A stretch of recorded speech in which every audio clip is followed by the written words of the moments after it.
দেখো আমরা সাধারণ বিজ্ঞান 11 অধ্যায়ের গুরুত্বপূর্ণ একটা টপিক আলোচনা করব, আলো অধ্যায়, আলোর প্রতিসরণ অধ্যায়ের। যে এখানে তিনটা বিষয় আসে আলোচনা হবে। একটা হলো সংকট কোণ, পূর্ণ আভ্যন্তরীণ প্রতিফলন এবং মরীচিকা। এই তিনটা খুব রিলেটেড, ঠিক আছে?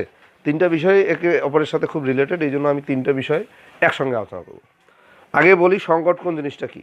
মনে করো এরকম, এটা একটা মাধ্যম, এটা একটা মাধ্যম, এটা হলো বিভেদ তল। নিচের যে মাধ্যমটা আছে এটা মনে করো ঘন মাধ্যম, এটা হলো ঘন মাধ্যম, আর এটা হলো হালকা মাধ্যম, ঠিক আছে? আর এখানে আমি একটা অভিলম্ব আঁকতেছি, ঠিক আছে? এখন আলোক রশ্মি মনে করো এই দিক দিয়ে গেল, এই দিক দিয়ে গেল। তো এখানে যখন ঘন মাধ্যম থেকে হালকা মাধ্যমে আলোর রশ্মিটা ঢুকবে তখন সে কিন্তু অভিলম্ব থেকে দূরে যাবে, এরকম যাবে। এইটা এখন আপতন কোণ, আর এই কোণটা হলো প্রতিসরণ কোণ। এই আপতন কোণটাকে যদি আরেকটু বাড়ানো হয় এটাও কিন্তু বাড়বে, প্রতিসরণ কোণটাও বাড়বে। দেখে আরেকটু বাড়ানো হলো, দেখা গেল যে এই দিক দিয়ে চলে গেল। তাহলে এই রেখাগুলো আমি মিশাই দিচ্ছি, এখন এগুলো মিশাই দিচ্ছি, তাহলে তোমাদের বুঝতে সুবিধা হবে। তার মানে যখন আলোক রশ্মি এই দিক দিয়ে গেল তখন প্রতিসরিত রশ্মিটা এই দিক দিয়ে গেল, মানে দুই মাধ্যমের বিভেদ তল ঘেঁষে চলে গেল। কি বুঝতে পারছো? তার মানে এখন আপতন কোণ হলো এই কোণটা আপতন কোণ, আর এই কোণটা হলো প্রতিসরণ কোণ। এইটা মনে করো আপতন কোণটা মনে করো θ1, এটা মনে করো θ2, এটা হলো θ1, এটা হলো θ2। বা দরকার নেই তোমাদের থিটা, তোমাদের ক্লাসে এইটা থিটা জিনিসটা একটু তোমাদের অপরিচিত লাগছে। এইটা হলো আই, এটা হলো আর। এই কোণটা হলো আই, এই কোণটা হলো আর। আর এর মান কিন্তু এখন 90 ডিগ্রি। আর এর মান কত? 90 ডিগ্রি। আই এর মান কিন্তু 90 ডিগ্রি না, আই এর মান কিন্তু 90 ডিগ্রির চেয়ে কম। এই কোণটাকে বলা হচ্ছে সংকট কোণ। এই কোণটা আই এর মানটা যেটা আছে সেটাই হলো সংকট কোণ। কি বোঝা গেছে?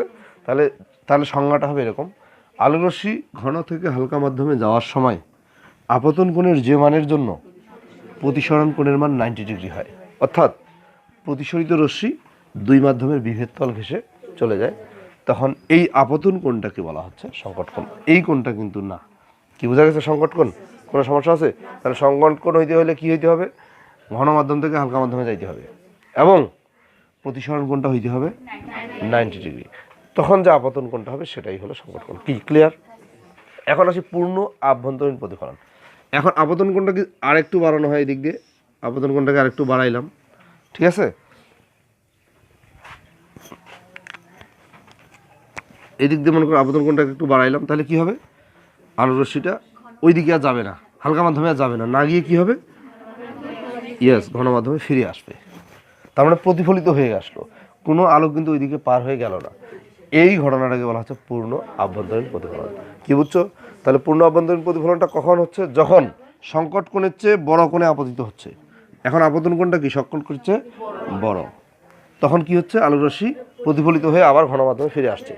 এই ঘটনাটিকে বলা হয় পূর্ণ আভ্যন্তরীণ প্রতিফলন। তাহলে পূর্ণ আভ্যন্তরীণ প্রতিফলন কাকে বলে? আলোক রশ্মি যখন ঘন মাধ্যম থেকে হালকা মাধ্যমে যাওয়ার সময় সংকট কোণের চেয়ে বড় কোণে আপতিত হয়, তখন আলোক রশ্মি হালকা মাধ্যমে না গিয়ে আবার ঘন মাধ্যমে ফিরে আসে। এই ঘটনাটিকে বলা হয় পূর্ণ আভ্যন্তরীণ প্রতিফলন। এখানে দুইটা শর্ত। প্রথম শর্ত হলো আলোক রশ্মি ঘন থেকে হালকাতে যাইতে হবে এবং সংকট কোণের চেয়ে বড় কোণে আপতিত হইতে হবে, মানে আপতন কোণের মানটা সংকট কোণের চেয়ে বড় হইতে হবে। কি ক্লিয়ার? তাহলে আমরা এটা বুঝতে পারছি। এখন আসি মরীচিকা। মরীচিকা জিনিসটা হইলে এমন একটা জিনিস যে সাধারণত মরুভূমিতে দেখা যায়, আবার পাকা রাস্তাতেও, হাইওয়ে যে পাকা রাস্তা আছে এগুলোতেও কিন্তু মরীচিকার মতো দেখা যায়, রাস্তাটা ভেজা ভেজা মনে হয়, কিন্তু কাছে গিয়ে দেখবো প্রচণ্ড রোদ, প্রচণ্ড রোদের মধ্যে দেখবা যে রাস্তাটা দূরে মনে হয় ভিজে গেছে, কাছে না কিন্তু দূরে দেখবা যে রাস্তাটা ভিজে গেছে, মনে হয় ওখানে বৃষ্টি হয়েছে, রাস্তা ভিজে গেছে, যা দেখবা যে না, রাস্তা শুকনো আছে। আবার মরুভূমিতে কি হয়? মরুভূমিতে মনে হয় অনেক দূরে পানি আছে, অনেক দূরে একজন মরুভূমিতে মানুষ একজন হেঁটে যাচ্ছে, দেখবে যে অনেক দূরে পানি দেখা যাচ্ছে, মনে হচ্ছে ওখানে একটা পুকুর আছে, যা কাছে যায় দেখবে যে ওখানে কোনো পুকুর নেই, কোনো পানিও নেই। এই ঘটনাটাই হলো মরীচিকা। তাহলে মরীচিকা জিনিসটা বুঝতে পারছো? যে একটা জিনিস দূর থেকে দেখতে পাচ্ছ, কাছে গিয়ে দেখবা যে নাই, এটাই হলো মরীচিকা। কিন্তু এই জিনিসটা কিভাবে হয়, এটার সায়েন্টিফিক ব্যাখ্যাটা কি? কেন ওখানে পানি, দূর থেকে পানি দেখা যাচ্ছে, কাছে গিয়ে আবার পানি দেখা যাচ্ছে না? এই ঘটনাটা আমরা ব্যাখ্যা করব এবং এই ঘটনাটা ঘটে পূর্ণ আভ্যন্তরীণ প্রতিফলনের কারণে। কি কারণে? পূর্ণ আভ্যন্তরীণ প্রতিফলনের কারণে ঘটনাটা ঘটে। দেখো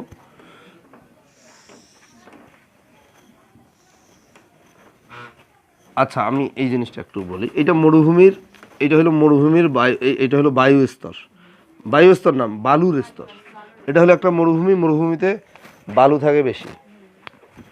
প্রচণ্ড রোদ যখন হয়, প্রচণ্ড রোদের মধ্যে কি হয়, এই বালুটা কি অনেক উত্তপ্ত হয়, গরম হয়।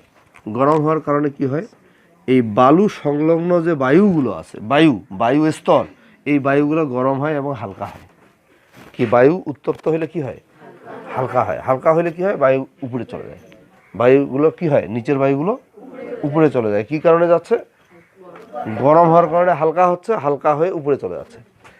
উপরে যাওয়ার কারণে কি হচ্ছে, নিচের দিকের বায়ু স্তর, বায়ুর পরিমাণ কমে যায়, মানে নিচের বায়ু স্তরগুলো কি হয়, হালকা হয়। আর উপরের দিকে কিন্তু বায়ু স্তর ঘন থাকে, উপরের দিকে বায়ুর পরিমাণ কিন্তু বেশি থাকে। কেন বেশি থাকে, এই নিচের বায়ুগুলো উপরে গেল, নিচের বায়ুগুলো উপরে গেল, উপরে যাওয়ার কারণে কি হচ্ছে, উপরের দিকে বায়ু স্তর ঘন আর নিচের দিকে বায়ু স্তর হালকা। কি বুঝতে পারছো, উপরের দিকের বায়ু স্তর ঘন, উপরের দিকে ঘন আর নিচের দিকে হলো হালকা। এই জিনিসটা মনে রাখো। হ্যাঁ, কেন হালকা বুঝছো তো, নিচের বায়ুগুলো উত্তপ্ত হয়ে হালকা হয়ে উপরে চলে গেছে, তাহলে এখানে বায়ুর পরিমাণ কম আছে, উপরে বায়ুর পরিমাণ বেশি আছে। আচ্ছা, এইখানে মনে করো একটা গাছ আছে, এখানে একটা গাছ, মরুভূমিতে খেজুর গাছ থাকে, এরকম একটা গাছ আছে। এখন এইখান থেকে গাছ থেকে কি হয় দেখো, আলো মনে করো এই দিকে আসবে, নিচের দিকে আসবে। নিচের দিকে যখন আসবে, এক স্তর থেকে আরেক স্তরে যখন যাচ্ছে, আলোটা কিন্তু বেঁকে যাচ্ছে।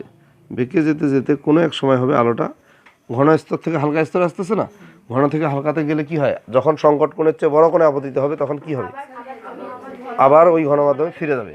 দেখা গেল যে কোনো একটা লেভেলে এসে আলোকটা এই যে উপরের দিকে উঠে গেল, মানে আবার ঘন মাধ্যমে ফিরে গেল।